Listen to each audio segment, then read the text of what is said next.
How's it going, folks? So I watched JinksDeJen's video, The Family Unit, The Home You Broke. Now, I want to add to this discussion here. First, I am going to cover some of the things that we disagree with. I want to get that out of the way, but I don't want this to take from the larger point,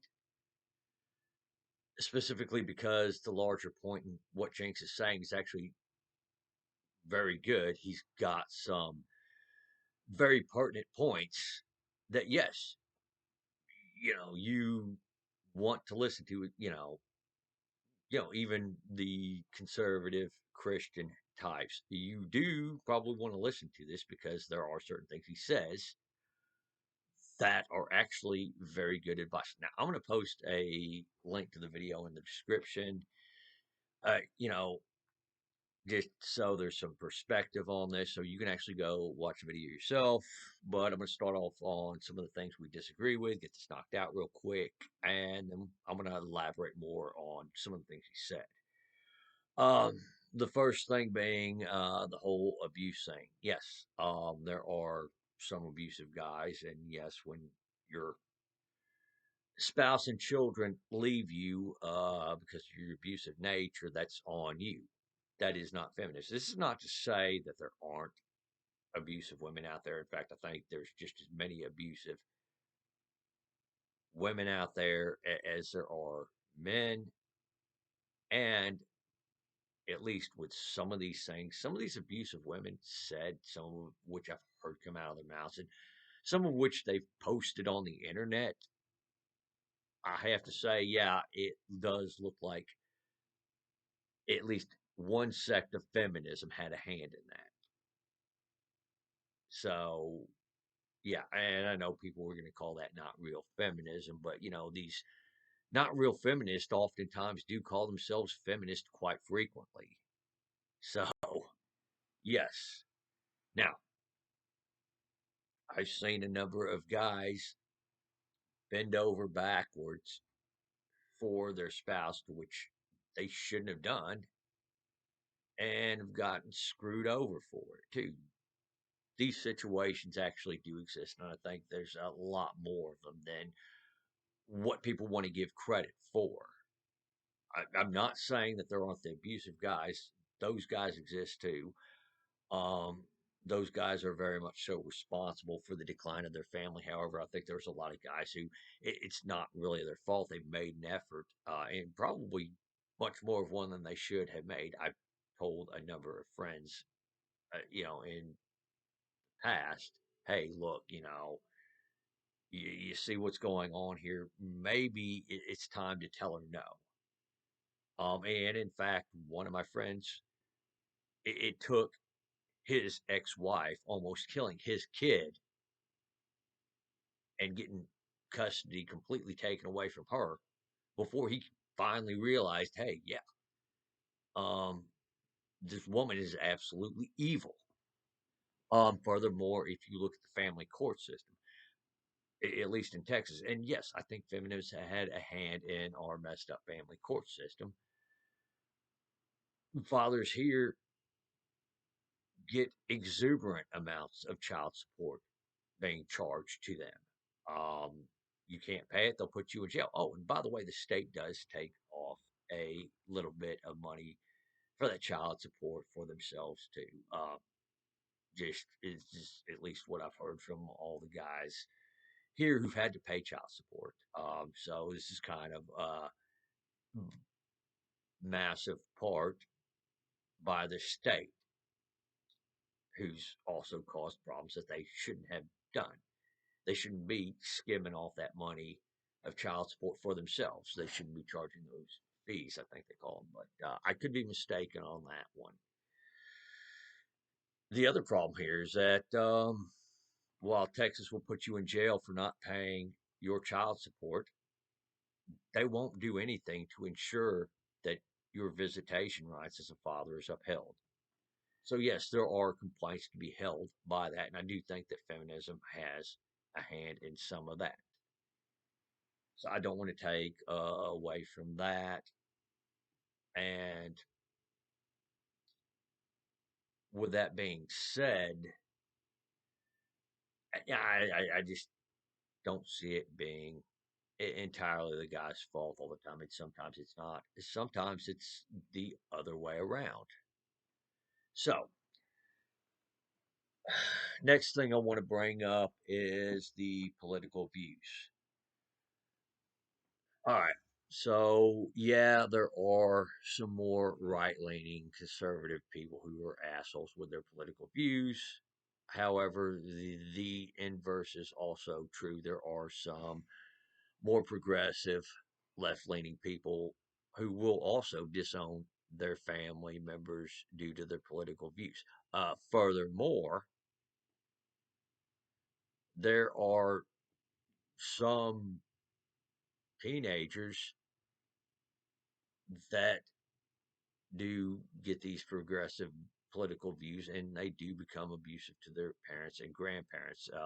Most of the time, it's doesn't seem to be physical. It's verbal more than anything else. However, that still does exist, although I'm not sure to what degree or really not how much it actually happens.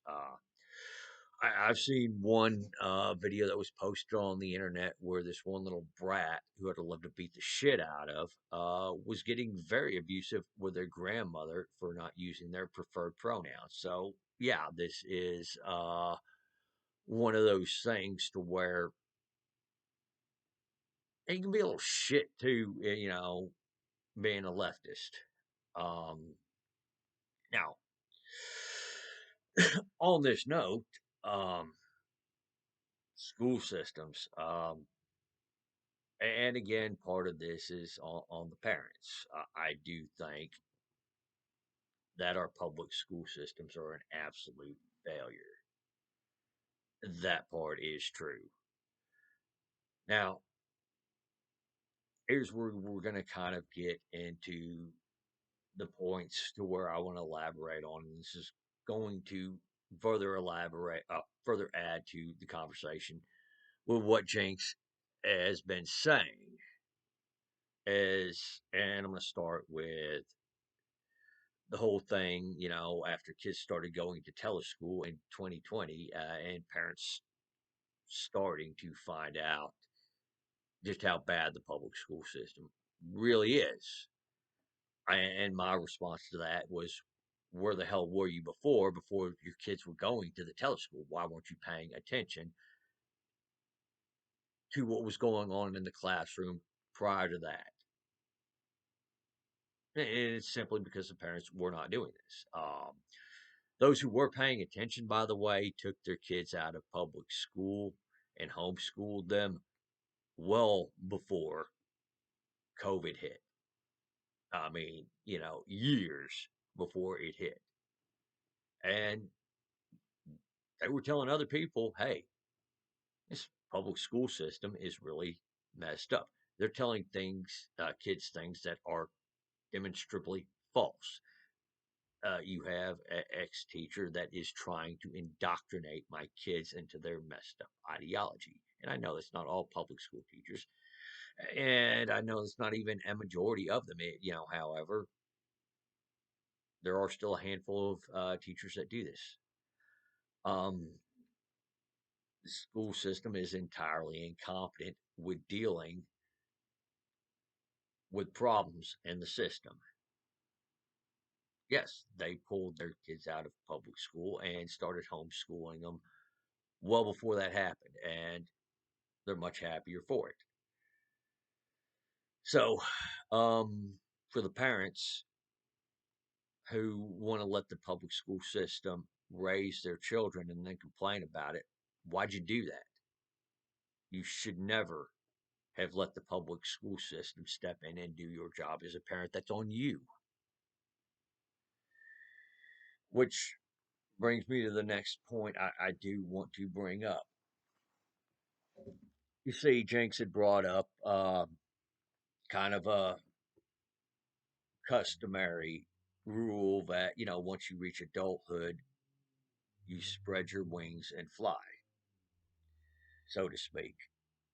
Well, yeah, that is true once somebody reaches the age of adulthood, they really do need to start, if they haven't already started, becoming more independent.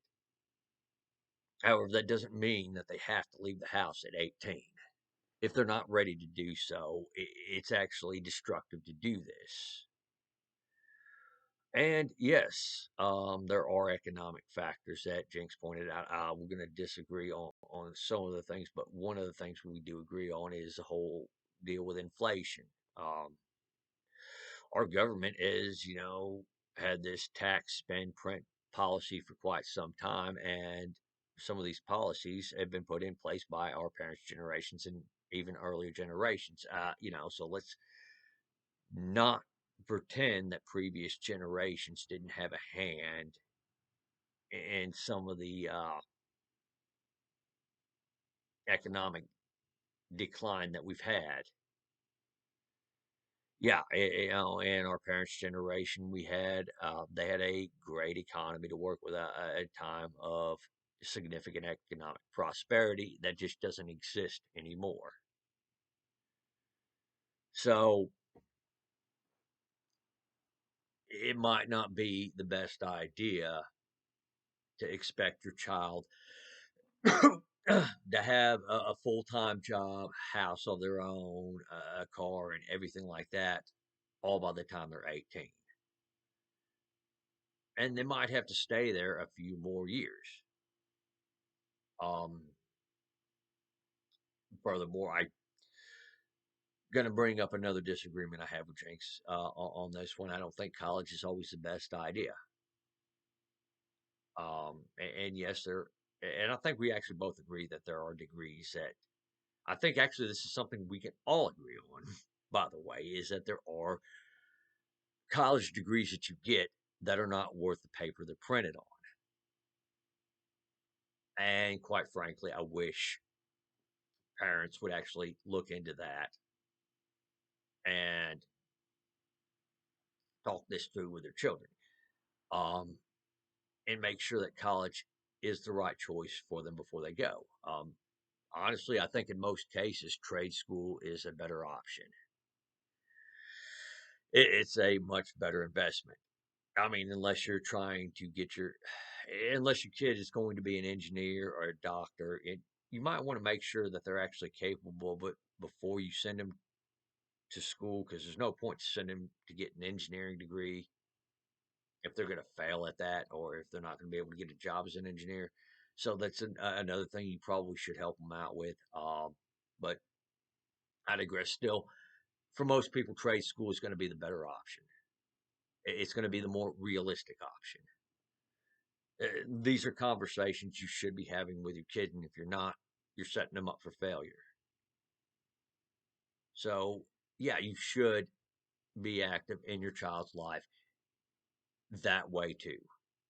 And this should start well before they turn 18. So, yeah. Um, and if you're not doing this,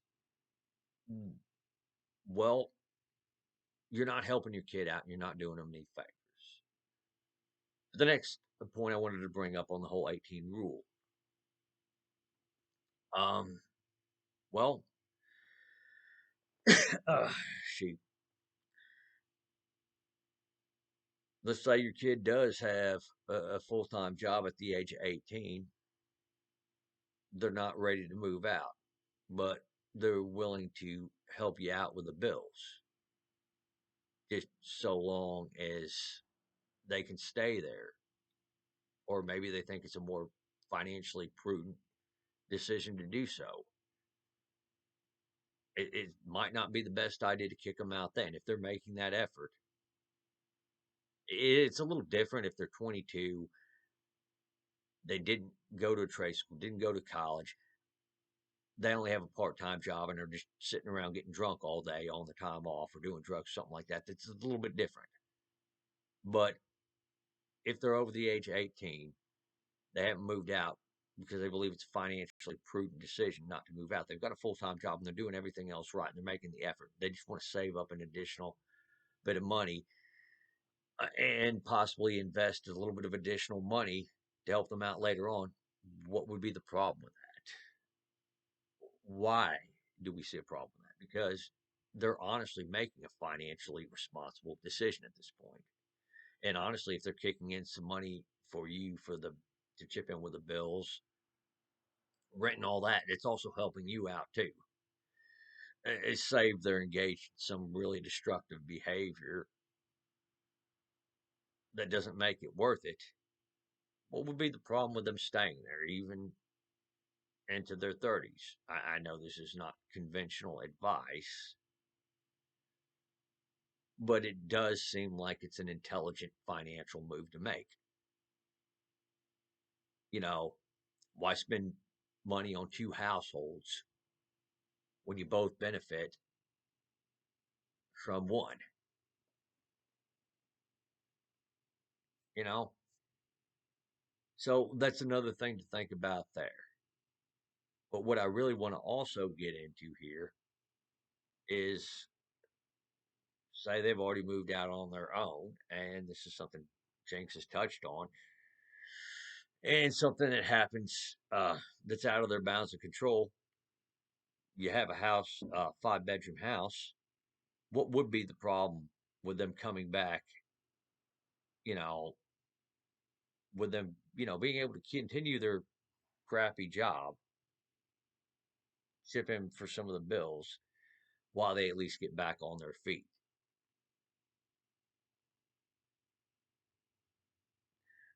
Wouldn't that seem like a prudent move for you both to do?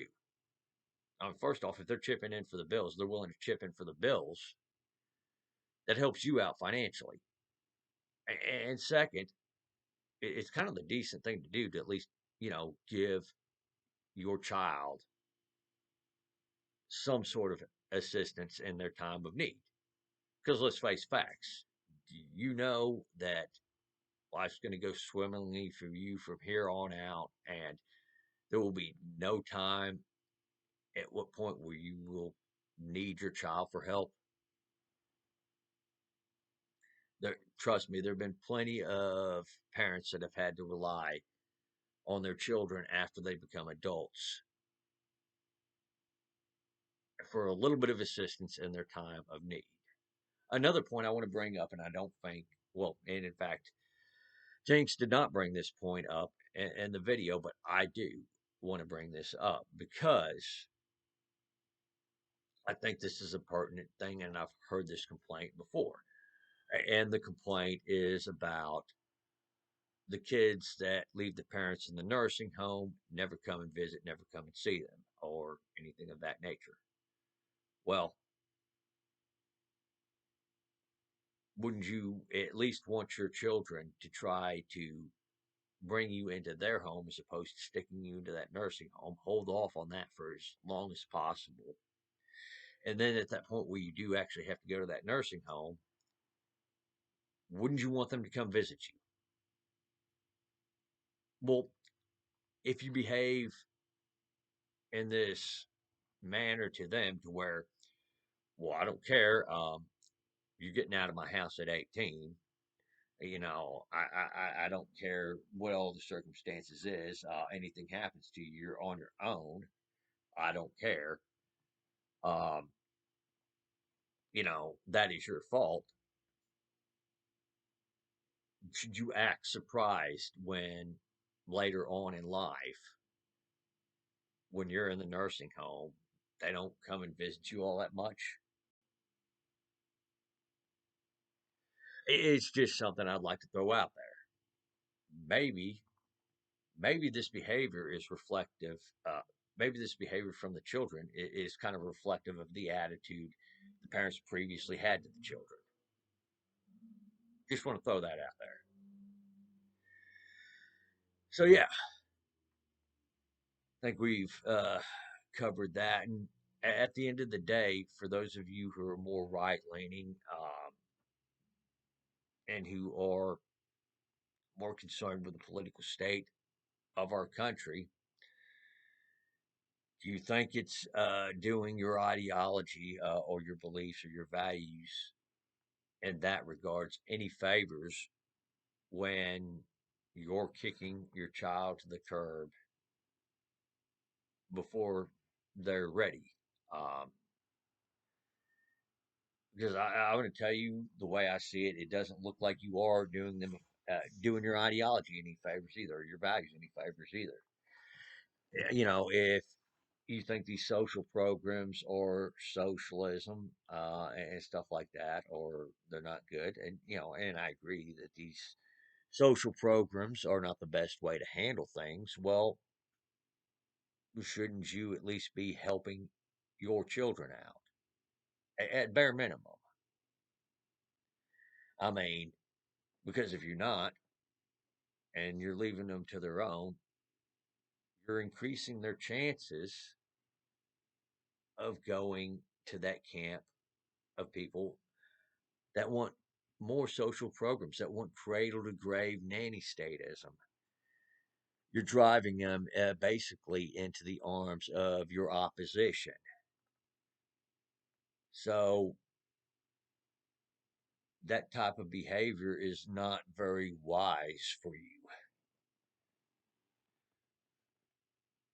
And quite frankly, it is a decent thing to do because with a free market, the moral side of the free market is, in part at least, individual charity, the voluntary charity, uh, the family values. You know, your brother, sister falls on hard times, instead of the state taking care of them, you help them out through those hard times. If your kids fall on hard times, would you rather the state be the one taking care of your kids and helping them out through that hard time? Or would you rather be the one to do so? Same for your parents. You want your parents to be the ward of the state, and have them rely on the state to take care of them at their end of life, or would you rather be the one to do that? Because if you let the state do it, you're going to get more social programs. You're going to get more of these very things that you call socialism. And I wanted to put that out there too. You know, I've said that these programs have not been a good thing. That they've been bloating the size of our government, and they've been hurting us economically. And that the smarter thing, the more efficient thing to do is have family and friends taking care of each other, watching each other's back. But when you act like this, you've taken that aspect out of it. And then for those in need who aren't getting the help that they need, you're driving them into the arms of the state. So I'm going to leave it at that for excuse me. I'm going to wrap it up here. Folks, you have the comment section. Let me know what you think. And for y'all who've been watching for this long, appreciate. I'll take her easy out there and have a great day.